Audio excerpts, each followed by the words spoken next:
ஒரு காலத்தில் பிரஷ்யா அப்படின்னு ஒரு தேசம் இருந்தது. இப்போ ஜெர்மனி இருக்குல்ல, இதோட பெரும்பகுதி ஒரு காலத்தில் பிரஷ்யாங்கிற பேரில் இருந்தது. அப்போ அதுக்கு அரசராக இருந்தவர் மகா ஃப்ரெடரிக், அதாவது ஃப்ரெடரிக் தி கிரேட் அப்படின்னு சொல்லுவாங்க. அந்த ராஜாவுக்கு ஒரு சந்தேகம். நாம் பல வகையான வரிகளை விதித்து வசூல் பண்ணுறோம், அப்படி பண்ணி வருமானம் குறைஞ்சிக்கிட்டே போகுதே, இதுக்கு என்ன காரணமாக இருக்கும்? இதுதான் அவருக்கு ஏற்பட்ட சந்தேகம். ஒரு சமயம் அந்த அரசர் தம்முடைய அமைச்சர்களையும் பிரபுக்களையும் தளபதிகளையும் கூப்பிட்டு ஒரு விருந்து வச்சார். விருந்து முடிஞ்சதும் அவங்கள பார்த்து இந்த சந்தேகத்தை கேட்டார். வரிகள் அதிகமாக விதித்து வருமானம் குறையறதுக்கு என்ன காரணம் அப்படின்னு கேட்டார். பல பேருக்கு இதுக்கு சரியாக பதில் சொல்ல தெரியல. அனுபவசாலியான ஒரு தளபதி எழுந்திருச்சார். அரசே, அது எப்படிங்கிறத இப்போ உங்களுக்கு காட்டுறேன்னார். உடனே ஒரு பெரிய பனிக்கட்டி ஒன்றை தன்னுடைய கையில் எடுத்தார். அதை அப்படியும் எப்படியும் திருப்பி பார்த்தார். அப்புறம் அடுத்தவர்கிட்ட கொடுத்தார். அவரும் அதை அப்படியும் இப்படியும் திருப்பி பார்த்துட்டு அடுத்தபடியாக இருந்தவர்கிட்ட கொடுத்தார். இப்படியே இதை ஒவ்வொருத்தராக பார்த்துட்டு ஒவ்வொரு கையாக மாறி கடைசியில் மன்னர் கைக்கு போய் சேர்ந்தது. மன்னர் கைக்கு அந்த பனிக்கட்டி போய் சேர்ந்தப்போ அது கொஞ்சம் கொஞ்சமாக உருகி ஒரு பட்டாணி கடலை சைஸுக்கு ஆகிட்டுது. மன்னர் யோசனை பண்ணார், வரி அதிகமாக போட்டாலும் வந்து சேர்றது குறைவாக இருக்கிறதுக்கு என்ன காரணம் அப்படிங்கிறது அவருக்கு புரிஞ்சு போச்சு. காலம்தான் மாறிட்டு இருக்கே தவிர இந்த கையூட்டு வாங்குகிற பழக்கம் மாறினதாக தெரியல. இன்னொரு ராஜா இருந்தார். அவர் தன்னுடைய ராஜாங்கத்தில் லஞ்ச ஊழலே சுத்தமாக இருக்கக்கூடாது அப்படின்னு நினச்சார். அவர்கிட்ட பல்வேறு துறைகளுக்கும் பொறுப்பாக இருந்த பல பேரும் ரொம்ப சுத்தமாகவும் நேர்மையாகவும் இருந்தாங்க. ஒரே ஒருத்தர் மட்டும் எல்லார்கிட்டையும் லஞ்சம் வாங்கிட்டே இருந்தார். அவரை வேறு துறைகளுக்கு மாற்றி பார்த்தாரு. அந்த ராஜா என்னென்னமோ பண்ணி பார்க்குறாரு. எந்த வேலையை கொடுத்தாலும் அதுலேயும் லஞ்சம் வாங்கிறதுக்கு ஒரு வழியை உண்டு பண்ணிக்குவார் அந்த ஆள். ராஜாவுக்கு இது ஒரு பெரிய தலைவலியாக போட்டுது. இவர் என்ன பண்ணுறது? இவருக்கு என்ன வேலையை கொடுக்கறது? கொஞ்சம் கூட லஞ்சம் வாங்கிறதுக்கு சான்ஸே இல்லாத ஒரு வேலையை கொடுக்கணும் அப்படின்னு திட்டம் போட்டார். ஒரு நாள் அவருக்கு அந்த உத்தரவும் போட்டுட்டார். அதாவது அவருக்கு என்ன வேலைன்னா, கடற்கரையில் தான் அவருக்கு ஆஃபீஸ். அங்கேயே இருந்துக்க வேண்டியது. தினமும் எத்தனை கடல் அலை கரையில் வந்து மோதுது அப்படிங்கிறத கணக்கெடுத்து ராஜாவுக்கு தெரிவிக்க வேண்டியது. இதுதான் அவருக்கு வேலை. பேசாமல் அலையை எண்ணிட்டு உட்காந்துருக்கிட்டோம், அப்போவாவது அவர் லஞ்சம் வாங்குகிற சந்தர்ப்பம் இல்லாமல் போயிடும் அவருக்கு அப்படின்னு நினச்சார் ராஜா. இந்த ஆள் கடற்கரைக்கு போய் டியூட்டியில் ஜாயின் பண்ணிக்கிட்டார். ஒரே மாதத்தில் அங்கே சொந்தமாக ஒரு பிரம்மாண்டமான மாளிகை கட்டிவிட்டார். ராஜாவுக்கு இது பெரிய ஆச்சரியமாக போச்சு. அலையை என்ற வேலையில் அந்த ஆள் எப்படி பணம் சம்பாதிச்சார் அப்படின்னு விசாரித்து பார்த்தார் அக்கம் பக்கத்தில். அந்த ஆள் என்ன பண்ணியிருக்கிறாருன்னா, கடற்கரையில் போய் பொறுப்பை ஏற்றுக்கிட்ட உடனே அங்கே இருந்த மீனவர்கள்கிட்ட எல்லாம் இந்த கரையில் வந்து ஒரு நாளில் வந்து மோதுகிற அலைகள் எத்தனை அப்படின்னு கேட்டிருக்காரு. அது எப்படிங்க தெரியும்னு இருக்காங்க அவங்க. தினமும் அந்த எண்ணிக்கை தெரியணும். நம்ம ராஜாவுக்கு தினமும் அறிக்கை அனுப்பணும், டெய்லி ரிப்போர்ட்டு. தவறுனா நீங்கள் இந்த கடலில் போய் மீன் பிடிக்கிறதுக்கு ராஜாவோட அனுமதி கிடைக்காது அப்படின்ட்டுருக்காரு. உடனே மீனவர்கள்லாம் பயந்து போட்டாங்க. கடலுக்கு போகிறதுக்கு அனுமதி இல்லைன்னா பட்டினி கிடக்கிறது மாதிரி ஆகிடுமே. மெதுவாக அந்த ஆளுக்கிட்ட போனாங்க. காதோட காதாக சொன்னாங்க, ஐயா, எங்களால் வந்து கடல் அலையை வந்து எண்ண முடியாது. தினமும் எங்களால் முடிஞ்சதை உங்களுக்கு பணமாக கொடுத்துட்றோம். நீங்கள் தான் ராஜா கிட்ட சிபாரிசு பண்ணி நாங்கள் தொடர்ந்து மீன் பிடிக்கிறதுக்கு அனுமதி வாங்கி கொடுக்கணும் அப்படின்னு வேண்டிக்கிட்டாங்க. பணம் தினமும் வந்து சேர ஆரம்பிச்சுட்டுது. பதவியில் மற்ற பதவியோட இந்த பதவி எவ்வளவோ மேல் அப்படின்னு நினச்சிட்டான் அந்த ஆள். அது மட்டும் இல்லை, தயவு பண்ணி என்னை இந்த இடத்த விட்டு மாற்றி விடாதீங்க சார் அப்படின்னு வேற கேட்க ஆரம்பிச்சு. எனக்கு இது மட்டும்தான் சார் தெரியும், இதை தவிர வேறு எதுவும் தெரியாது அப்படின்னு சொல்லிக்கிட்டே காலம் தள்ளுறவங்க ரொம்ப பேர். அவங்களெல்லாம் கஷ்டப்பட வேண்டியிருக்கும். ஒருத்தர் தன்னுடைய தொழிலில் ரொம்ப கெட்டிக்காரராக இருக்கலாம். அதுக்காக எப்பவும் அதே ஞாபகத்தில் இருந்துக்கிட்டு உலகியல் அறிவு இல்லாமல் இருந்துடக்கூடாது. அது ஆபத்து. இதுக்காக நம்ம தாத்தா பாட்டிலாம் ஒரு கதை சொல்லுவாங்களே, கேள்விப்பட்டிருக்கீங்களா? ஒரு சமயம் ஒரு 4 பேர் சேர்ந்து வெளியூருக்கு பிரயாணம் போனாங்களாம். அந்த 4 பேர் எப்படி தெரியுமா? ஒருத்தர் வந்து வேதாந்தி, இன்னொருத்தர் சங்கீத வித்வான், 3வது ஆள் வைத்தியர், 4வது ஆள் ஜோசியர். இவங்க 4 பேரும் நண்பர்கள். அதனால் சேர்ந்து புறப்பட்டாங்க. வழியில் ஒரு ஊரில் தங்கினாங்க. இருட்டி போச்சு. அதனால் இன்றைக்கி ராத்திரி இங்கேயே தங்கி இருந்துட்டு நாளைக்கு புறப்படலாம் அப்படின்னு தீர்மானம் பண்ணாங்க. சாப்பாட்டுக்கு என்ன பண்ணுறது? அங்கேயே கடத்தெருவுக்கு போய் சாமான்லாம் வாங்கியாந்து சமைச்சு சாப்பிட்லாம்னு முடிவு பண்ணாங்க. 4 பேர் இருக்கிறதுனால ஆளுக்கு ஒரு காரியமாக செய்யலாம் அப்படின்னு வேலையை பிரிச்சுக்கிட்டாங்க. வைத்தியர் வந்து கரிகாய் வாங்க போனார், வேதாந்தி வந்து எண்ணெய் வாங்க போனார், ஜோசியர் வந்து பலசரக்கு வாங்க போனார், சங்கீத வித்வானுக்கு சமைக்கிற வேலை. எல்லாம் சரி. ஆனால் நடந்தது என்ன தெரியுமா? கடைத்தெருவுக்கு காய்கறி வாங்க போனார்ல வைத்தியர், அங்கே போய் மார்க்கெட்டில் பார்த்தார். ஒவ்வொரு கறிகாயாக எடுத்து பார்த்தார். இது பித்தம், உடம்புக்கு ஒத்துக்காது, இது வாயு, உடம்புக்கு ஒத்துக்காது அப்படின்னு ஒவ்வொன்றா தள்ளினார். கடைசியில் ஒன்றுமே தேரல. வெறுங்கையோடு திரும்பி வந்துக்கிட்டு இருக்கிறார். எண்ணெய் வாங்க போனார் வேதாந்தி. அவர் ஒரு தொன்னையில் எண்ணெயை வாங்கினார். பேசாமல் அதை எடுத்துகிட்டு வர வேண்டியது தானே, முடியல. அவருடைய வேதாந்த மூளை சிந்திக்க ஆரம்பிச்சுட்டுது. இந்த தொன்னைக்கு எண்ணெய் ஆதாரமா அல்லது எண்ணெய்க்கு தொன்னை ஆதாரமா அப்படிங்கிற ஆராய்ச்சியில் இறங்கினார். என்னாச்சு தெரியுமா? அப்படி கவுத்து பார்த்தார். வாங்கின எண்ணெய் பூராவையும் வழியில் கொட்டிவிட்டு வெறும் தொன்னையோடு வந்து சேர்ந்தார்.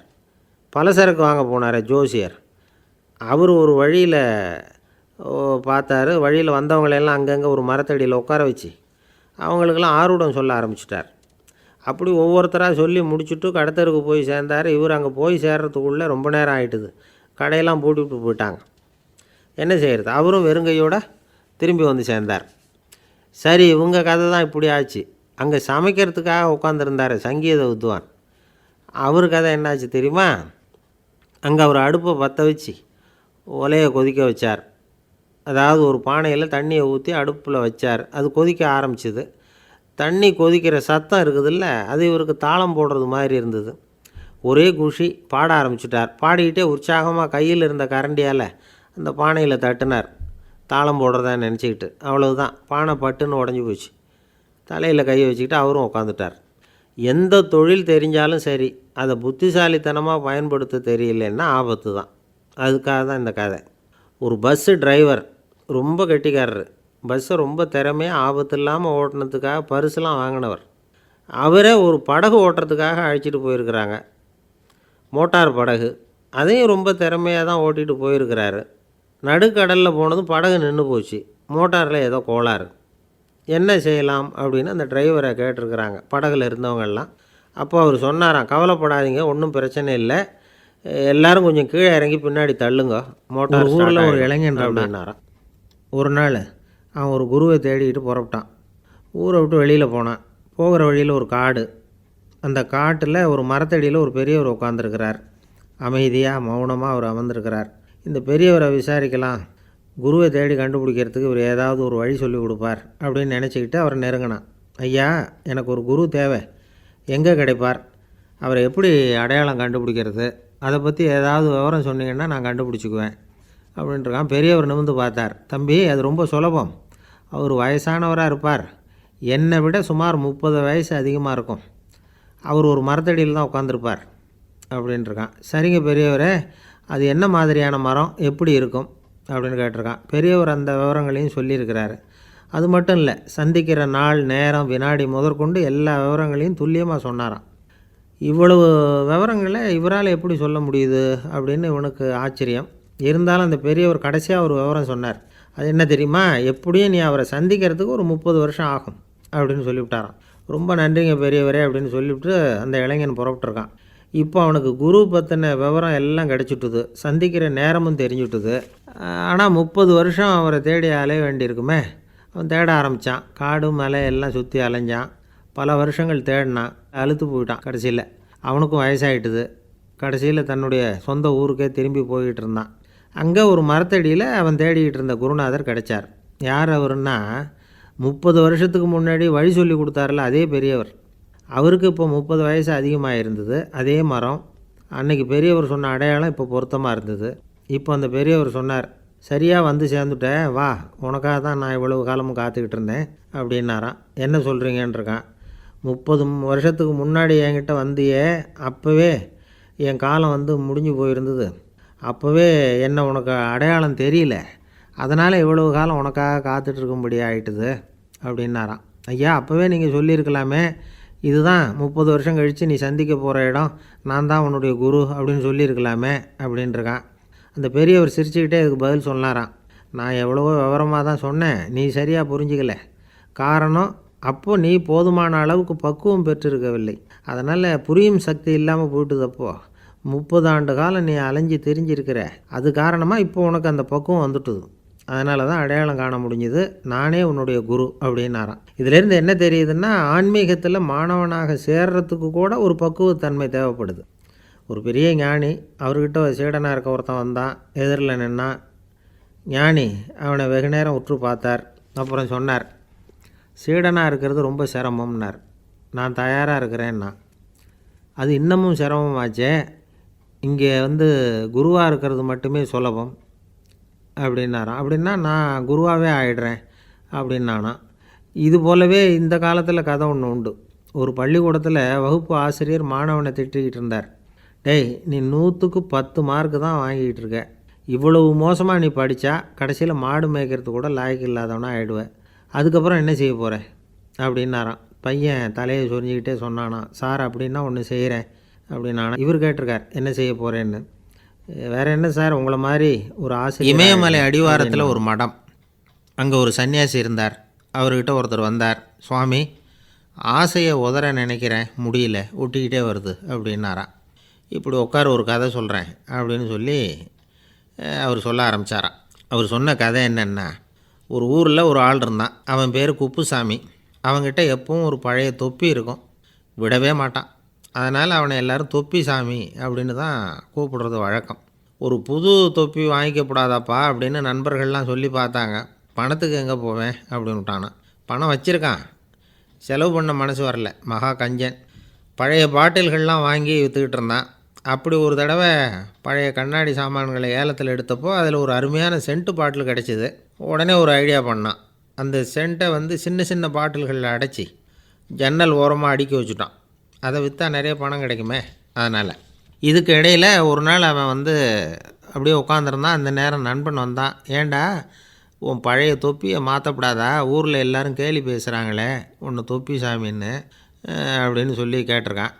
இந்த சென்ட்டு பாட்டில் விற்றதும் பணம் வரும், அதுக்கப்புறம் பார்க்கலாம் அப்படின்னு நானா. இவன் சரி வா, நீச்சல் குளத்துக்கு போயிட்டு வருவோம் அப்படின்னு கூப்பிட்ருக்கான் நண்பன். 2 பேரும் போனாங்க. அதே நேரம் அந்த ஊர் நீதிபதியும் அங்கே குளிக்க வந்தாராம். அவர்கிட்ட இருந்தது விலை வசந்த ஒரு புது தொப்பி. அதை அங்கே இருந்த ஸ்டாண்டில் மாட்டிவிட்டு குளிக்க போனார். இதுக்கிடையில் குப்புசாமி குளிச்சுட்டு வந்தான். அவனுடைய பழைய தொப்பியை காணலை. அந்த புது தொப்பியை பார்த்தா இது நண்பனுடைய வேலை தான் அப்படிங்கிறதாக புரிஞ்சுக்கிட்டு அதை எடுத்து மாட்டிகிட்டு வந்துட்டான். நீதிபதி குளிச்சுட்டு வந்து பார்க்குறாரு, தொப்பியை காணும். போலீஸில் புகார் கொடுத்தார். அவங்க தேடினாங்க. ஒரு மூலையில் பழைய தொப்பி கிடச்சிது. அடடா, இது நம்ம குப்புசாமியோட தொப்பி இல்லையா அப்படின்னு நானா ஒருத்தன். உடனே அவன் வீட்டுக்கு தேடிட்டு போயிருக்காங்க. அங்கே போய் பார்த்தா புது தொப்பி அங்கே இருக்குது.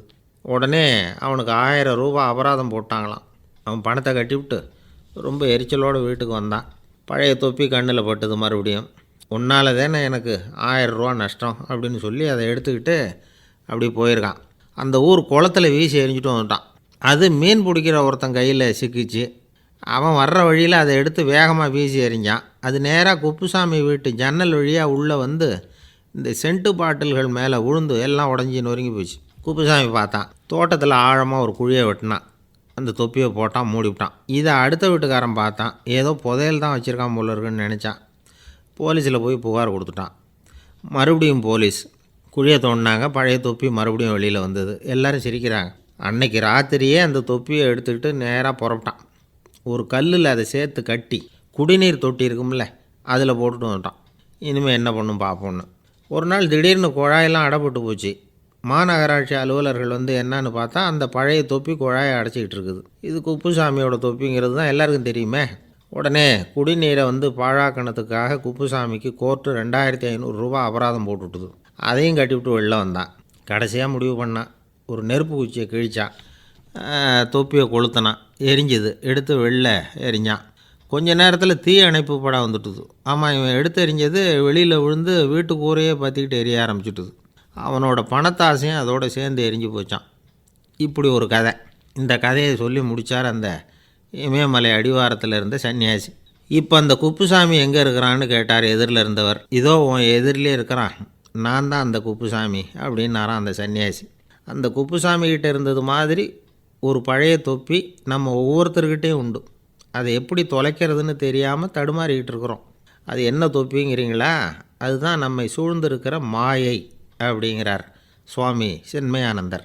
மெய்ஞானம் கிடைக்கிறப்போ மாயை எரிஞ்சு போகும் அப்படிங்கிறது அவருடைய கருத்து. நம்மால் ஒருத்தர் வேகமாக ஓடி வந்தார். காலில் மாட்டியிருந்த பழைய செருப்பு 2ஐயும் ஆவேசமாக தூக்கி ஒரு கிணத்துல போட்டுட்டு வெறுங்காலோடு நடந்து வந்துக்கிட்டு இருக்கிறார்.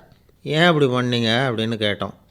அந்த செருப்புக்கு சொந்தக்காரன் பின்னாடி வந்துக்கிட்டு இருக்கிறான், அதனால் அப்படி பண்ணேன். காசியில் இருக்கிற கடவுள் காசி விஸ்வநாதர் அங்கே இருக்கிற தேவி காசி விசாலாட்சி. இவங்க 2 பேரும் ஒரு நாள் பேசிக்கிட்டு இருந்தப்போ கடவுள் சொன்னார், இந்த மனிதர்களை நாம் ரொம்பவும் நம்பிக்கையோடு தான் படைச்சிருக்கிறோம், இருந்தாலும் அவங்களுக்கு தான் நம்பிக்கை இல்லை, எதுலேயும் ஒரு உண்மையான நம்பிக்கை இல்லாமல் வாழ்ந்துக்கிட்டு இருக்கிறாங்க அப்படின்னார். என்ன அப்படி சொல்கிறீங்க? அதை பாருங்கள், எவ்வளவு பேர் காசியை தேடிட்டு வந்து கங்கையில் குளிச்சுக்கிட்டு இருக்கிறாங்க, அவங்களெலாம் நம்பிக்கை இல்லைன்னா இவ்வளவு தூரம் தேடிட்டு வந்து இங்கே குளிப்பாங்களா அப்படின்னு நாங்கள் தேவி. சரி, அதை சோதித்து பார்க்கலாம் அப்படின்னு 2 பேரும் முடிவு பண்ணிக்கிட்டாங்க. உடனே ஒரு திட்டம் போட்டாங்க. அது எப்படின்னா, நாம் 2 பேருமே பக்தர்கள் மாதிரி உருவத்தை மாற்றிக்கிட்டு கங்கை கரைக்கு போக வேண்டியது. நான் வந்து கங்கையில் இறங்கி குளிக்கிறேன், கொஞ்ச நேரத்தில் சுழலில் மாட்டிக்கிட்டது மாதிரி நடிக்கிறேன். நீ உடனே கரையிலிருந்து சத்தம் போடும், என்னோடய வீட்டுக்காரரை யாராவது காப்பாற்றுங்களேன்னு சத்தம் போடும். அதோடு இன்னொன்று சொல்லு, யாராவது ஒரு புண்ணிய ஆத்மா அவர்கிட்ட போய் அவருடைய முடியை பிடிச்சி இழுக்கணும், அப்படி ஒரு சாபம் இருக்குது எங்களுக்கு. புண்ணிய ஆத்மா, அதாவது எந்த பாவமும் செய்யாத இல்லாத ஒருத்தர் தான் அவரை காப்பாற்ற முடியும். அப்படிப்பட்டவங்க யாராவது வெள்ளத்தில் குதித்து என்னுடைய கணவரை காப்பாற்றுங்கோ அப்படின்னு நீ சத்தம் போடு, கூச்சல் போடு, என்ன நடக்குதுன்னு பார்க்கலாம் அப்படின்னார் கடவுள். சரின்னு சொல்லி 2 பேருமா சாதாரண பக்தர்கள் மாதிரி கங்கை கரைக்கு வந்து சேர்ந்தாங்க. அவர் இறங்கி குளித்தார். திட்டம் போட்டது மாதிரியே சுழலில் மாட்டிக்கிட்டது மாதிரி கத்துனார். கரையில் இருந்த அந்த அம்மா, ஐயோ என் கணவரை காப்பாற்றுங்களேன், யாராவது காப்பாற்றுங்களேன்னு கத்துனாங்க. பல பேர் ஓடி வந்தாங்க. உடனே இவங்க, பாவம் இல்லாத புண்ணிய ஆத்மா ஒருத்தரால் தான் என்னுடைய கணவர் காப்பாற்றப்படணுங்கிறது விதி, அப்படி ஒரு சாபம் இருக்குது, அதனால் புண்ணிய ஆத்மா யாராவது அவர்கிட்ட போய் அவர் முடியை பிடிச்சி தூக்குனா அவரை காப்பாற்றி போடலாம் அப்படின்னாங்க. இவங்க இப்படி சொன்னதும் எல்லோரும் திகைச்சு போய் நின்றுட்டாங்க. ஒவ்வொருத்தருக்கும் அவங்க செஞ்ச பாவம்லாம் ஒவ்வொன்றா ஞாபகத்துக்கு வர ஆரம்பிச்சுட்டுது. சரி, இதுக்கு நாம் லாயக்கு இல்லை அப்படின்னு சொல்லி ஒதுங்கி போக ஆரம்பிச்சிட்டாங்க எல்லாம். இந்த சமயத்தில் யாரோ ஒருத்தர் வேகமாக ஓடி வந்தார், ஆற்றுல குதித்தார். அவர்கிட்ட போனார், முடியை பிடிச்சார், தூக்கினார், அவரை காப்பாற்றி கரைக்கு கொண்டுட்டு வந்துட்டார். அப்படி காப்பாற்றின அந்த ஆளை இவங்க 2 பேரும் தனியாக கூப்பிட்டுக்கிட்டு ஒரு மண்டபத்துக்கு வந்துட்டாங்க. வந்து விசாரிக்கிறாங்க. நீ யாரப்பா அப்படின்னு கேட்குறாங்க. ஏதும் தெரியாத மாதிரி. நான் இந்த ஊர் அன்ன சத்திரத்தில் வேலை செய்கிற ஒரு சமையல்காரன் அப்படிங்கிறார். நீ வந்து கங்கையில் குளிக்கிறது உண்டான்னு கேட்டிருக்காங்க. நான் இந்த ஊர்லேயே தான் இருக்கிறேன், இருந்தாலும் தினமும் கங்கையில் குளிக்கிறதில்ல, எப்போவாவது ஒரு நாள் அங்கே குளிப்பேன் அப்படின்னார். கங்கையில் மூழ்கி எழுந்திரிச்சா பாவம்லாம் தொலையும்னு சொல்கிறாங்க. அப்படி இருக்கிறப்போ அங்கே இன்றைக்கி கங்கையில் குளிச்சுக்கிட்டு இருக்கிறவங்கெல்லாம் தங்களை வந்து புண்ணிய ஆத்மாவாக நினைக்கல. கங்கையில் குளிக்காத நீ உன்னை வந்து புண்ணிய ஆத்மாவாக நினச்சி என்னை காப்பாற்ற வந்திருக்கிற, அது எப்படி அப்படின்னு கேட்டார். அதுக்கு அந்த ஆள் சொல்கிறான், கங்கையில் குதித்ததுக்கு அப்புறம் தானே உங்களை காப்பாற்ற போகிறோம், அப்படி குதிக்கும் பொழுது என்னுடைய பாவம்லாம் போயிருக்கும்ல, நான் புண்ணிய ஆத்மாவாக ஆயிருப்பேனே, அதனால தான் துணிஞ்சு வந்து உங்களை காப்பாற்றினேன் அப்படின்னா. கடவுளும் தேவியும் அவனுக்கு வந்து காட்சி கொடுத்தாங்களாம். இப்படி ஒரு கதை உண்டு. அதாவது கங்கையில் குளிச்சுக்கிட்டு இருக்கிறவங்களுக்கே தங்களுடைய பாவம் போகுங்கிற நம்பிக்கை பரிபூர்ணமாக இல்லை, குளிக்காத ஒருத்தனுக்கு அந்த நம்பிக்கை இருந்தது. அதனால் அவனால் கடவுளை பார்க்க முடிஞ்சது. கடவுளை வந்து நாமளும் பார்க்க முடியுமா முடியாதா அப்படிங்கிற குழப்பம்லாம் நமக்கு வேண்டியதில்லை. நம்பிக்கையோடு வாழணுங்கிற உண்மையை மட்டும் இந்த கதையிலேருந்து புரிஞ்சுக்கிட்டால் போதும். ஏன்னா இந்த கதையை கேட்டுட்டு ஒரு நண்பன் குதர்க்கமாக ஒரு கேள்வி கேட்டான். ஏன் சார், கங்கையில் குளித்தா பாவம் போயிடும்னு சொல்கிறீங்களே, நான் எனக்கு வேண்டாத ஒருத்தனை அழைச்சிட்டு போய் கங்கையிலேயே தள்ளி விட்டுட்டு அதுக்கப்புறம் அங்கேயே முழுக்க போட்டுட்டு நான் செஞ்ச பாவத்தை வந்து அதுலேயே கழுவி விட்டுட்டு மறுபடியும் உங்ககிட்ட வந்துடுறேன்னு வச்சுக்கோங்க, நீங்கள் என்னை வந்து புண்ணிய ஆத்மான்னு ஏற்றுக்குவீங்களா அப்படிங்கிறான். ஆள் கொஞ்சம் ஆசைந்தான், நம்மளே அங்கே அழைச்சிட்டு போனாலும். வாழ்க்கையில் சில சந்தர்ப்பங்களில் நாம் வந்து சில அவமானங்களை சந்தித்தே தீர வேண்டியிருக்கு. என்ன பண்ணுறது, காலம் அப்படி. அவமானப்படுறவங்க உடனே அடங்கி போய்டுறது தான் உலக வழக்கம். அவமானப்பட்டால் உடனே சீறி எழறவங்களும் உண்டு. ஆனால் அதையே ஒரு சவாலாக எடுத்துக்கிட்டு முன்னுக்கு வர்றவங்களும் சில பேர் இருக்கிறாங்க. அவங்க ரொம்ப அபூர்வம். இன்றைக்கி மனோதத்துவ நிபுணர்கள்லாம் என்ன சொல்கிறாங்க தெரியுமா? அவமானப்பட்டுட்டா உடனே அடங்கி போயிடக்கூடாதான், அதையே ஒரு சவாலாக எடுத்துக்கிட்டு மனசில் ஒரு வைராக்கியத்தோடு முயற்சி பண்ணினா வாழ்க்கையில் எல்லாரும் முன்னேறலாமா. அவமானங்கிறத நாம் வைராக்கியமாக மாற்றிக்கணும். அதுதான் வெற்றிக்கு வழி. ராமர் இந்த பூமியில் பிறந்ததே ஒரு வைராக்கியத்தினால தான் சார் அப்படின்னார் ஒருத்தர். எப்படிங்க அது அப்படின்னு கேட்டேன். அவர் சொன்னார், தசரதருக்கு ராமர் குழந்தையாக பிறக்கணும், அப்போ தான் இங்கே இருக்கிற கஷ்டங்கள்லாம் நீங்கும் அப்படின்னு சர்வ லோகமும் எதிர்பார்த்துக்கிட்டு இருக்குது.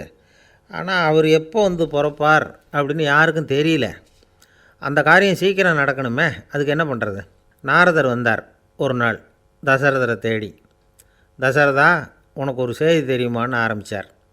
அவர் எப்பவும் இப்படித்தானே ஆரம்பிக்கிறது வழக்கம். என்ன விஷயம்னு கேட்டார் தசரதர். தசரதா, நீ அடிக்கடி உன்னோட தேரில் ஏறிக்கிட்டு தேவலோகத்துக்கு போகிற, அங்கே போகிற வர்ற எல்லாம் பண்ணிகிட்ருக்க, எல்லாம் சரி. தேவலோகத்துலேயும் உன்னை நல்லபடியாக தான் வரவேற்கிறாங்க. தேவேந்திரன் உன்னை பிரியமாக அழைச்சிட்டு போய் தன்னுடைய அரியாசனத்திலேயே தனக்கு பக்கத்திலேயே உட்கார வைக்கிறான். நீயும் சந்தோஷமாக உட்காந்து பேசிவிட்டு வந்துடுற. ஆனால் நீ இங்கே வந்ததுக்கு அப்புறம் அங்கே என்ன நடக்குது தெரியுமா உனக்கு அப்படின்னாரான் நாரதர். என்ன நடக்குது எனக்கு ஒன்றும் தெரியலையே அப்படின்னாரான் தசரதர். நாரதர்கிட்ட கிட்டத்தில் கேட்டிருக்கார், கொஞ்சம் சொல்லுங்கள் என்னது அப்படின்னு. அவர் நெருங்கி வந்தாரான் நாரதரும். மெதுவாக அவர் காதோட காதாக சொன்னாராம். அதாவது நம்ம பாஷையில் சொல்லப்போனால் பற்ற வைக்கிறார். நீ அங்கே தேவேந்திரங்கிட்ட உட்காந்து பேசிவிட்டு வந்த பிறகு நீ அங்கே உட்காந்துருந்த அரியாசனத்தை தண்ணி ஊற்றி கழுவி சுத்தப்படுத்துகிறாங்க. நீ என்ன அந்த அளவுக்கு சுத்தம் இல்லாத ஆளா, தினம் குளிக்காமையாக இருக்கிற அப்படின்னாராம். தசரதருக்கு இது ரொம்ப அவமானமாக போயிட்டுது. அப்படியே செய்கிறாங்க அப்படின்னாராம். ஆமாம், நீ வேணும்னா நான் சொல்கிறது உண்மையாக இல்லையா அப்படின்னு சோதனை பண்ணி பார்த்துக்கோ அப்படின்னாரான் நாரதர். உடனே தசரதர் இதுக்காகவே புறப்பட்டு தேவலோகம் போனார். அங்கே வழக்கம் போலவே இவரை கூப்பிட்டு உட்கார வச்சு பேசிக்கிட்டு இருந்தான் தேவேந்திரன். கொஞ்ச நேரம் பேசிக்கிட்டு இருந்துட்டு சரி நான் கிளம்புறேன்னு புறப்பட்டார். சரி, அவனும் வாசல் வரைக்கும் வழி அனுப்பி வச்சுட்டு உள்ளே போயிட்டான். தசரதர் வெளியில் கொஞ்சம் நேரம் மறைஞ்சி இருந்துட்டு மெதுவாக உள்ளே எட்டி பார்த்தார் என்ன நடக்குதுன்னு. நாரதர் சொன்னது உண்மை தான். தசரதர் உட்காந்துருந்த ஆசனத்தை அங்கே 2 தேவர்கள் கழுவி சுத்தப்படுத்திக்கிட்டு இருக்கிறாங்க. தசரதரால் இதை தாங்கிக்க முடியல. அவருக்கு ரொம்ப அவமானமாக போச்சு.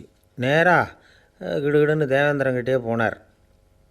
நான் உட்காந்துருந்த இருக்கையை சுத்தம் பண்ணுறியே, நான் என்ன அந்த அளவுக்கு பாவியா அப்படின்னு கேட்டார். ரொம்ப கோபமாக கேட்டார். தசரதரே, மனுஷனுக்கு 3 கடன்கள் உண்டு.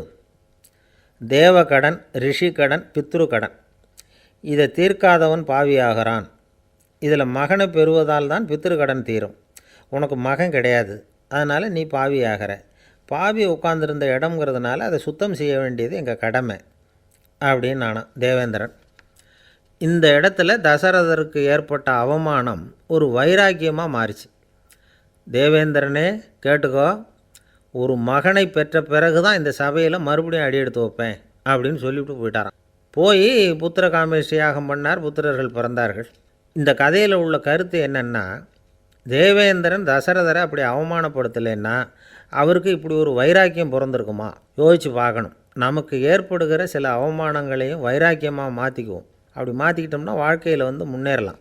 நம்ம ஆளுங்க சில பேர் அவமானத்தை வைராக்கியமாக மாற்றிக்கிறது எப்படி தெரியுமா? நம்மக்கிட்ட ஒரு பையன் சொன்னான், எங்கள் அப்பா என்னை எல்லாருக்கும் முன்னாடி வச்சு திட்டிவிட்டார், பொறுப்பு இல்லாமல் ஊர் சுற்றுறேன்னு சொல்லி அவமானப்படுத்தி விட்டார். இனிமேல் நீ என் முகத்திலேயே முழிக்காதரா போடான்னு வேறு சொல்லிவிட்டார். எனக்கு ரோஷம் வந்துட்டுது. அந்த அவமானத்தை வைராக்கியமாக மாற்றிக்கிட்டேன். அன்னையிலேருந்து அவர் முகத்திலேயே முழிக்கிறதில்ல அப்படின்னா. அப்படியான்னு கேட்டோம். ஆமாங்க, அவர் வீட்டில் இல்லாத நேரமாக பார்த்து உள்ளே சமையல் கட்டுக்கு போய் சாப்பிட்டுட்டு நைஸாக வெளியில் வந்துடுவேன். ஜவஹர்லால் நேரு பிரதமராக இருந்த சமயம் அவர் ஒரு தடவை சென்னைக்கு வந்திருக்கிறார். இங்கே சில முக்கிய நிகழ்ச்சிகளில் கலந்துக்கிறதுக்காக வந்திருந்தார். ஆளுநர் மாளிகையில் ஒரு நாள் ராத்திரி தங்கி மறுநாள் புதுடெல்லி புறப்படுறதாக ஏற்பாடு. நிகழ்ச்சியிலெல்லாம் முடிச்சுக்கிட்டு ஆளுநர் மாளிகையில் தங்கியிருக்கிறார். அன்றைக்கு இரவு படிக்கிறதுக்கு ஒரு முக்கியமான புத்தகம் அவருக்கு தேவைப்பட்டது. அந்த சமயத்தில் உலக அளவில் ஒரு முக்கியமான பொருளாதாரம் சம்பந்தமான ஒரு புத்தகம் வெளியாகி இருக்கிற விஷயம் அவருக்கு தெரியும். அந்த புத்தகம் மெட்ராஸுக்கு வந்திருக்குமா, அது இங்கே கிடைக்குமா அப்படின்னு விசாரிச்சிருக்கிறார் நேருஜி. அவர் இப்படி கேட்ட உடனே அங்கே இருந்தவங்கள்லாம் ரொம்ப பரபரப்பாக செயல்பட ஆரம்பிச்சிட்டாங்க. முக்கியமான இடங்கள்ல எல்லாம் விசாரிச்சிருக்கிறாங்க, அந்த புத்தகம் உங்கள்கிட்ட இருக்கான்னு. சென்னையில் உள்ள கன்னிமாரா நூல் நிலையத்துக்கு எப்படியும் அந்த புத்தகம் வந்திருக்கணும் அப்படின்னு ஒரு நம்பிக்கை. அங்கே விசாரித்தாங்க. அந்த புத்தகம் 2 நாளைக்கு முன்னாடி தான் அங்கே வந்திருக்குது அப்படிங்கிற விஷயம் தெரிஞ்சுது. உடனே எல்லோரும் அங்கே ஓடினாங்க. அவங்களுக்கு இன்னொரு சந்தேகம், புத்தகம் வந்திருக்கு சரி, அது இந்த சமயத்தில் வேறு யாரும் படிக்கிறதுக்கு எடுத்துகிட்டு போயிருக்கக்கூடாதே அப்படிங்கிற சந்தேகம். இருந்தாலும் மனசுக்குள்ளே ஒரு தைரியம், இப்படி ஒரு புத்தகம் வெளிவந்திருக்கிற விஷயமே நேருஜி சொல்லி தான் நமக்கே தெரியும். அதுவும் இல்லாமல் உலக பொருளாதாரம் சம்பந்தமான ஏதோ ஒரு புத்தகம் அது. அதை போய் இந்த நேரத்தில் அவ்வளவு ஆர்வமாக யார் எடுத்துகிட்டு போயிட போகிறாங்க அப்படிங்கிற தைரியம். இந்த தைரியத்தோடு அந்த நூல் நிலையத்துக்கு ஓடினாங்க. புத்தகத்தை தேடினா அது கிடைக்கல. யாரோ எடுத்துகிட்டு போயிருக்கிறாங்க. நேருவுக்கு மட்டுமே தெரிஞ்சிருந்த அந்த புத்தகம் பற்றின விஷயம் சென்னையில் வேறு ஒருத்தருக்கும் தெரிஞ்சிருக்குது. உடனே எல்லோரும் பரபரப்பாக அந்த அதுக்குன்னு இருக்கிற ரிஜிஸ்டர் இருக்குல்ல, பதிவேடு, அதை புரட்டி பார்க்குறாங்க யார் எடுத்துகிட்டு போகிறாங்கன்னு தெரிஞ்சுக்கிறதுக்காக. எடுத்துகிட்டு போனவங்க அதில் கையெழுத்து போட்டிருப்பாங்கல்ல, அதை பார்த்து யாருன்னு தெரிஞ்சுக்கலாம் அப்படிங்கிறதுக்காக தான் அதை புரட்டுறாங்க. அதோ அந்த புத்தகத்தோட பேர் பக்கத்தில் அதை எடுத்துக்கிட்டு போனவங்க கையெழுத்து உத்து பார்க்குறாங்க எல்லாரும். அதில் போட்டிருக்குது பேர் CN அண்ணாதுரை அப்படின்னு எழுதியிருந்தது. அவர் தான் பேரறிஞர் அண்ணா. நேரு படிக்க விரும்பின ஒரு புத்தகத்தை அதே நேரம் படிக்க விரும்பின இன்னொரு தலைவர் இவர். படிக்கிறதுல அவருக்கு இருந்த ஆர்வத்தை நாம் தெரிஞ்சுக்கணும்னா அதுக்கு எவ்வளவோ சம்பவங்கள் இருக்குது. கடைசி காலத்தில் அவர் அடையாறு மருத்துவமனையில் படுத்திருக்கிறார். அவருக்கு ஒரு முக்கியமான அறுவை சிகிச்சை செய்ய வேண்டியிருக்குது அவசரமாக. அமெரிக்காவிலேருந்து டாக்டர் மில்லர் வந்திருக்கிறார். அவர்கிட்ட கேட்குறார், டாக்டர் நாளைக்கே அறுவை சிகிச்சை செய்ய போகிறீங்களா அப்படின்னு. ஆமாங்கிறார் டாக்டர் மில்லர். நாளைக்கு மறுநாள் செஞ்சுக்கிறேனே அப்படின்னாரான் அண்ணா. ஏன் ஏதாவது நாள் பார்க்குறீங்களான்னு கேட்டிருக்கார். இல்லை, ஒரு புத்தகத்தை படிச்சுக்கிட்டு இருக்கிறேன், அதை நாளைக்குள்ளே முடிச்சிருவேன், அதுக்கப்புறம் நான் இறந்தாலும் கவலை இல்லை அப்படின்னாரான் இவர். அவர் தான் அறிஞர் அண்ணா. சங்ககால நூல்கள்லேருந்து சமீபத்தில் வந்த நூல்கள் வரைக்கும் எல்லாம் அவர் படிச்சிருக்கிறார். ஒரு திருமண விழாவில் அவர் பேசும்பொழுது சொன்ன விஷயம் இது. சங்க காலத்தில் காதலியை மணக்க விரும்புகிறவனுக்கு அவனுடைய தந்தை வீர சோதனைகள்லாம் வைப்பார். போய் புலிப்பல் கொண்டுக்கிட்டு வா, அப்போ தான் என் பொண்ணை கொடுப்பேன் அப்படின்னு சொல்லுவார். காதலன் உடனே காட்டுக்கு போவான், ஒரு புலியை கொன்று அதனுடைய பல்லை கொண்டுக்கிட்டு வருவான். அதை வீர பதக்கத்தில் பதித்து அவனுக்கு மாமனார் சூட்டுவார் கல்யாண சமயத்தில். இப்போலாம் காதலன் கிட்ட அப்படி சொல்ல முடியாது. இப்போலாம் காதலன்கிட்ட காட்டுக்கு போய் புலிப்பல் கொண்டுக்கிட்டு வான்னு யாராவது சொன்னால் புலி தான் மாப்பிள்ளையாக வந்து சேரும். ஒரு கடைக்கு போனேன், 5 ரூபா பணத்தை எடுத்து கொடுத்தேன். ஒரு தினசரி பத்திரிகையை கேட்டேன். அவர் உடனே அங்கே அடுக்கி வச்சுருந்த பத்திரிகையில் ஒன்று எடுத்து என் கையில் கொடுத்தார். வாங்கிக்கிட்டேன். மீதி பணத்தை எடுத்தார். அதையும் என் கையில் கொடுக்கணும்ல, கொடுக்கல. எதிரில் இருந்த பலகையில் வச்சு எடுத்துக்க சொன்னார். எப்போவும் அவர் அப்படி தான் பண்ணுவார். நானும் எடுத்துக்கிட்டு வந்துடுவேன். இவர் ஏன் இப்படி பண்ணுறாருங்கிறது எனக்கு ரொம்ப நாளாக ஒரு சந்தேகம். ஒரு நாள் அவர்கிட்டயே இதை கேட்டுவிட்டேன். ஏங்க, நீங்கள் உங்கள் கடைக்கு வந்து பொருள்கள் வாங்குறவங்களுக்கு நீங்கள் பாக்கி சில்லறையை கொடுக்குறப்போ பலகையில் வச்சு விட்றீங்க, கையில் கொடுக்க மாட்டேங்கிறீங்களே, ஏன் அப்படின்னு கேட்டேன். காசை கையில் கொடுத்தா நம்மக்கிட்ட இருக்கிற லட்சுமி போயிடுவா சார் அப்படின்னார். அதாவது பணம் செலவாயிடும் அப்படின்னு அர்த்தமா. இன்னொரு நண்பர், அவர் ஒரு நாள் வழக்கத்துக்கு மாறாக ரொம்ப சோகமாக உட்காந்துருக்கிறார். ஏங்க என்னாச்சு, ஏன் இப்படி கப்பலே கவிழ்ந்தது மாதிரி உட்காந்துருக்குறீங்க அப்படின்னு கேட்டேன். கப்பலே கவிழ்ந்திருந்தா கூட நான் இப்படி கவலைப்பட மாட்டேன் சார், வேறு ஒன்று நடந்து போச்சுன்னார். என்னன்னு கேட்டேன். என் உச்சந்தலையில் பல்லி ஒன்று விழுந்துட்டுதுன்னார். அதுக்காகவா இப்படி அப்படின்னு ஆச்சரியப்பட்டேன். ஆமாங்க, பல்லி உச்சந்தலையில் விழுந்தால் பலன் என்னன்னு பஞ்சாங்கத்தில் பார்த்தேன், மரணம்னு போட்டிருக்கு அப்படின்னு சொல்லிவிட்டு அவர் தொடர்ந்து கவலைப்பட ஆரம்பிச்சிட்டார். இப்படியும் ஒருத்தர், என் கூட வேலை பார்க்குற ஒருத்தர் எப்படி தெரியுமா, தினமும் வலது காலை வச்சு தான் ஆஃபீஸுக்கு உள்ளே நுழைவார். என்றைக்காவது தவறுதலாக இடது காலை வச்சு உள்ளே வந்துட்டார்னா அன்னைக்கு பூரா மனசு சங்கடப்படுவார். எந்த வேலையும் சரியாக ஓடாது. கேரம் போர்டு ஆடுற ஒருத்தர் எப்போ ஆட உட்காந்தாலும் ஸ்ட்ரைக்கரை கை தவறி கீழே விழுற மாதிரி பண்ணி அதுக்கப்புறம் அதை எடுத்துக்கிட்டு ஆட உட்காருவார். ஏன்னா எப்போவும் ஒரு தடவை நிஜமாகவே அது கை தவறி கீழே விழுந்திருக்குது. அன்னைக்கு பிரமாதமாக ஜெயிச்சுட்டார். உடனே ஒரு முடிவுக்கு வந்துட்டார், கை தவறுனா லாபம் அப்படின்னு. அதுக்கப்புறம் அதையே பழக்கமாக்கிக்கிட்டார். பூனை குறுக்க போனால் சகனம் சரியில்லைன்னு நினைக்கிறவங்க உண்டு. ஆனால் ஒருத்தர் எப்படி தெரியுமா, அவர் வெளியில் கிளம்புற சமயம் பக்கத்து வீட்டு ரேடியோவில் மியாவ் மியாவ் பூனைக்குட்டின்னு பாட்டு சத்தம் கேட்டால் கூட போதும், சகனம் சரியில்லைன்னு பிரயாணத்தை கேன்சல் பண்ணிவிடுவார். இப்போ இவ்வளவும் எதுக்கு சொல்கிறோம்னா, அளவுக்கு மீறின சகுன நம்பிக்கைகள் இருக்குது பாருங்கள், இதோட பயமும் சேர்ந்துக்கிட்டதுன்னு வச்சுக்கோங்க, இது ஒருத்தருடைய மனநிலையை பாதிச்சிடும். இது உளவியல் நிபுணர்கள் சொல்கிற கருத்து. வாழ்க்கையே தடுமாற வச்சிரும். பாதுகாப்பு இல்லாத உணர்வு, ஒரு விதமான டிப்ரெஷன் மனநிலை, இதெல்லாம் தான் இதுக்கு காரணமாக அமையலாம். சில பேர் காய்கறி நறுக்க கத்தியை கையில் எடுத்தால் கூட நேரம் சரியாக இருக்கா அப்படின்னு பார்த்துட்டு தான் வேலையை ஆரம்பிக்கிறது வழக்கம். அறிவு தான் மனசுக்கு வாத்தியாராக இருக்கணும். அப்போ தான் வாழ்க்கை நிம்மதியாக இருக்கும். அறிவு மனசு சொல்கிறபடியெல்லாம் கேட்க ஆரம்பிச்சுட்டுதுன்னா இடைஞ்சல் தான். ஒருத்தருக்கு 7ஆம் நம்பர் தான் ராசியான நம்பரான். 7ஆம் தேதி தான் எந்த காரியத்தையும் ஆரம்பிப்பாராம். 7 எழுத்து வர்றது மாதிரி பேரை மாற்றி வச்சுக்கிட்டார். 7 மணிக்கு தான் தினமும் எழுந்திருப்பார். 7ஆம் நம்பர் வீட்டில் தான் குடியிருக்கார். கல்யாணம் கூட 7ஆம் தேதி தான் பண்ணிக்கிட்டார். அவர் ஒரு நாள் குதிரை பந்தயத்துக்கு போனாராம். குதிரையோட பேரையெல்லாம் பார்த்தார். ஒரு குதிரையோட பேர் 7 எழுத்தில் அமைஞ்சிருந்தது. 7 தானே இவருக்கு அதிர்ஷ்ட நம்பர். அதனால் உடனே அது பேரில் பணத்தை கட்டினார். பந்தயம் நடந்தது. என்ன சார் ஆச்சுன்னு கேட்டாங்க. நான் பணம் கட்டின அந்த என்னோடய குதிரை 7ஆவதாக சேர்ந்தது சார் அப்படின்னா. ஒரு விவசாயி விதைக்கிறதுக்காக வயல்வெளி பக்கம் போகிறார். விதைகளை அள்ளி வீசினார். அப்போ என்ன ஆச்சுன்னா, சில விதைகள் பாதை ஓரத்தில் விழுந்தது. சில விதைகள் முள் செடிகள் மண்டி இருந்த புதருக்கு இடையில் விழுந்தது. சில விதைகள் நல்ல நிலத்தில் விழுந்தது. பாதை ஓரத்தில் விழுந்த விதை என்ன ஆச்சுன்னா, அதெல்லாம் பறவைகள் கண்ணில் போட்டுவிட்டுது. உடனே உட்காந்து கொத்தி தின்னுட்டு போட்டுது. அதிகமாக மண் இல்லாத பாறை பகுதியில் விழுந்த விதையெல்லாம் லேசாக வேர் விட்டு முளைக்க ஆரம்பிச்சிது. அதுக்கப்புறம் வேர் கீழேயும் ஆழமாக போக முடியல, மேலேயும் சூரிய வெப்பம் அதிகம் தாங்க முடியல, எல்லாம் காஞ்சி கருகி போட்டுது. புதர் பகுதியில் சில விதைகள் விழுந்தது இல்லையா, முள் செடிகள் காடாக மண்டி போயிருந்தது. அதனால் முளைச்சி வர்ற செடிக்கு நெருக்கடி அதிகமாக போட்டுது. சரியாக வளர முடியல, விளைச்சலும் சரியாக இல்லை. நல்ல நிலத்தில் விழுந்த விதைகள் மட்டும் நல்லா முளைச்சிது, நல்லா வளர்ந்தது, விளைச்சலும் பிரமாதமாக இருந்தது.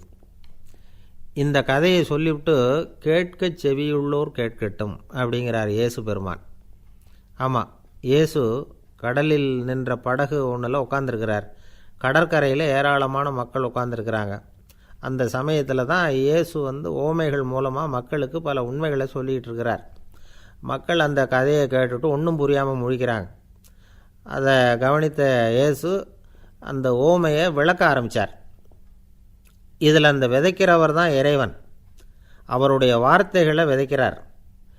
அந்த வார்த்தைகளை கேட்கிற மக்கள் அந்த விழுந்த விதைகள் மாதிரி 4 வகையானவர்கள். சில பேர் பாதை ஓரத்தில் விழுந்த விதைகள் மாதிரி. இறைவன் வார்த்தைகளை அவங்க கேட்குறாங்க, ஆனால் தீய எண்ணங்கள் செய்கைகள் மூலமாக விதைக்கப்பட்ட வார்த்தைகள் அழிஞ்சு போடுது. இறைவன் வார்த்தைகளை கேட்ட உடனே மகிழ்ந்து போய் உடனே சில பேர் அதை ஏற்றுக்கிறாங்க. இவங்கெல்லாம் அந்த பாறை பகுதியில் விழுந்த விதைகள் மாதிரி. அதனால் இவங்கெல்லாம் வேறு இல்லாதவங்க. கொஞ்ச காலத்துக்கு இறை வார்த்தைகளுக்கு கீழ்ப்படிந்து நடப்பாங்க. அதனால் ஏதாவது இடைஞ்சல் ஏற்பட்டால் உடனே தடுமாறுவாங்க. தங்கள்கிட்ட இருக்கிற நல்ல பண்புகளை விட்டுட்டு பாவ வழிகளுக்கு போயிடுவாங்க. முள் செடிகளுக்கு இடையில் விழுந்த விதைகள் மாதிரி உள்ளவங்க யாருன்னா, இவங்களுக்கு உலக கவலை உண்டு, செல்வத்தின் மீது மயக்கம் உடையவர்கள். உலக ஆசைகள் இவங்களுக்குள்ளே பூந்துடுறதுனால அங்கே இருக்கிற நல்ல பண்புகள் மறைஞ்சு போயிடுது. அதனால் அவங்களும் உபயோகம் இல்லாதவங்களாக ஆயிடுறாங்க. நல்ல மனிதர்கள் நல்ல நிலத்தில் விழுந்த விதைகளுக்கு ஒப்பானவர்கள். இவங்க இறை வார்த்தையை கேட்குறாங்க, அதை ஏற்றுக்கிறாங்க, அவங்களும் நல்லபடியாக வாழுறாங்க, அடுத்தவங்களுக்கும் உபயோகமாக இருப்பாங்க. இதுதான் இயேசு சொன்ன விளக்கம். நல்ல வார்த்தைகளை கேளுங்கள், நல்ல வார்த்தைகளை ஏற்றுக்கொள்ளுங்கள், அடுத்தவங்களுக்கு உபயோகமாக இருங்க. இதுதான் பெரியவங்கள்லாம் நமக்கு சொல்லுகிற உபதேசம். ஒரு அப்பா தன்னுடைய மகனுக்கு உபதேசம் பண்ணார். இதை பாருப்பா, நல்ல வார்த்தைகளை கேட்கணும், எப்போதுமே மகன் அப்பா பேச்சை கேட்குறது நல்லது அப்படின்னாராம். நீ ஏதாவது ஒரு தப்பு பண்ணால் என் தலையில் ஒரு முடி நரைச்சி வெள்ளையாக போடும்பா, நீ செய்கிற ஒவ்வொரு தப்புக்கும் என் தலையில் ஒவ்வொரு முடி வெள்ளையாயிடும் அப்படின்னாராம். பையன் யோசித்தான், அப்பா இப்போ தான் எனக்கு புரியுது, தாத்தாவோட தலைமுடி பூராவும் வெள்ளையாக இருக்கிறதுக்கு என்ன காரணம்ங்கிறது. ஒரு ஊரில் ஒரு ராஜா இருந்தார். அவர் ஒரு பூனை வளர்த்தார்.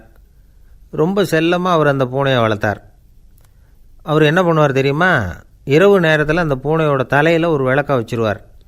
அந்த பூனை ரொம்ப ஜாக்கிரதையாக அந்த விளக்கு கீழே விழுந்துடாமல் பார்த்துக்கும். தலையை ஆட்டாமல் ரொம்ப நிதானமாக ராஜா பின்னாடி நடந்து போய்கிட்டே இருக்கும். அந்த விளக்கு வெளிச்சத்தில் எல்லா வேலைகளையும் செஞ்சிருவார். கையில் ஒரு விளக்கை தனியாக எடுத்துகிட்டு போக வேண்டிய அவசியமே இல்லை. விளக்கை தூக்கிட்டு போகிற வேலையை அந்த பூனை பார்த்துக்கும். அதனால் ராஜாவுக்கு அந்த பூனை மேலே ரொம்ப பிரியம். மந்திரிகளையெல்லாம் கூப்பிட்டு அவங்கக்கிட்ட சொல்லுவார், பார்த்தீங்களா இந்த பூனை எவ்வளவு விசுவாசமாக நடக்குது, என் பேரில் எவ்வளவு மரியாதை பார்த்தீங்களா அதுக்கு அப்படிம்பார்.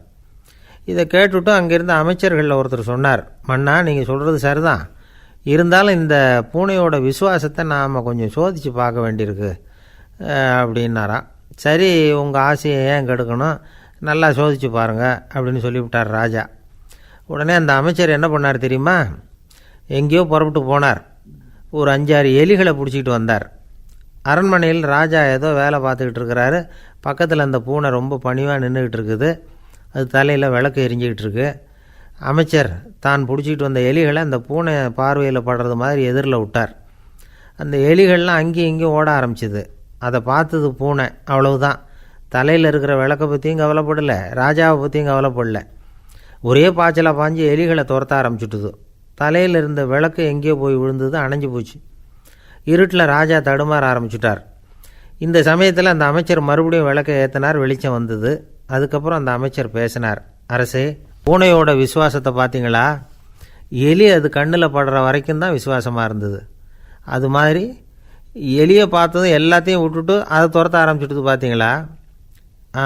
தான் அந்த பூனையை பற்றி நினச்சது தப்புங்கிறது அதுக்கப்புறம் தான் அந்த ராஜாவுக்கு புரிஞ்சுதான். சரி, இப்போ எதுக்கு இந்த கதையெல்லாம் அப்படிங்கிறீங்களா. இந்த பூனை மாதிரி தான் நம்ம மனசும். மனசை எவ்வளவு தான் பயிற்சி கொடுத்து பக்குவமாக வச்சுருந்தாலும் பார்க்குறதுக்கு பரமசாது மாதிரி தான் இருக்கும். பார்க்க வேண்டியதை பார்த்துட்டுதுன்னா பாஞ்சிரும். இந்த பூனை மாதிரி புலன் இன்ப பொருள்கள் கிட்டாத வரைக்கும் மனம் அடங்கி இருக்கிறது மாதிரி தான் தெரியும். கொஞ்சம் வாய்ப்பு கிடைச்சாலும் அது குதிக்க ஆரம்பிச்சிரும், தப்பு பண்ண ஆரம்பிச்சிரும். பெரிய பெரிய முனிவர்கள் வாழ்க்கையில் நடந்த வீழ்ச்சி இதை தான் நிரூபிக்குது. புலன்களின் ஆற்றல் அதிகம், அதனால் மனக்கட்டுப்பாடு பயிற்சிகளில் ரொம்ப எச்சரிக்கையாக இருக்கணுங்கிறார் சுவாமி சிவானந்தர். மது பழக்கத்தையே விட்டுவிட்டேன்னு உறுதியாக இருப்பான். கடை கண்ணில் பட்டுவிட்டதுன்னா கால் அவனை கேட்காமலே இழுத்துக்கிட்டு உள்ளே போயிடும். இதுதான் மனசுங்கிறது. அதுதான் அந்த ராஜா வளர்த்த பூனை. நம்மால் ஒருத்தன் அந்த ராஜா பூனை தலையில் விளக்க வச்சது மாதிரி இவன் தன்னுடைய தலையிலேயே ஒரு விளக்கை ஏற்றி வச்சுக்கிட்டு என்னத்தையோ தேட ஆரம்பித்தான். தேடிக்கிட்டு இருக்கிறான். தலையை ஆட்டாமல் நிதானமாக நடந்து ரொம்ப நேரமாக தேடிகிட்டு இருக்கிறான். அந்த சமயம் அங்கே வந்த ஒருத்தர், என்னத்தை தேடுறீங்கன்னு கேட்டார். அதுதான் மறந்து போச்சு அப்படின்னு இழுத்தான். சரி, கொஞ்சம் இப்படி உட்காருங்க, ஞாபகம் வந்ததும் தேட ஆரம்பிக்கலாம் அப்படின்னார் அவர். இவன் கொஞ்ச நேரம் உட்காந்து யோசித்தான். அப்புறம் திடீர்னு எழுந்திரிச்சான். ஞாபகம் வந்துட்டுதுன்னா. என்னன்னு கேட்டார். எங்கள் வீட்டில் இருந்த விளக்கை எங்கே வச்சேன்னு தெரியல, அதை தான் தேடிக்கிட்டு இருக்கிறேன், ஏற்றி வைக்கலாம்னு பார்க்குறேன் அப்படின்னா.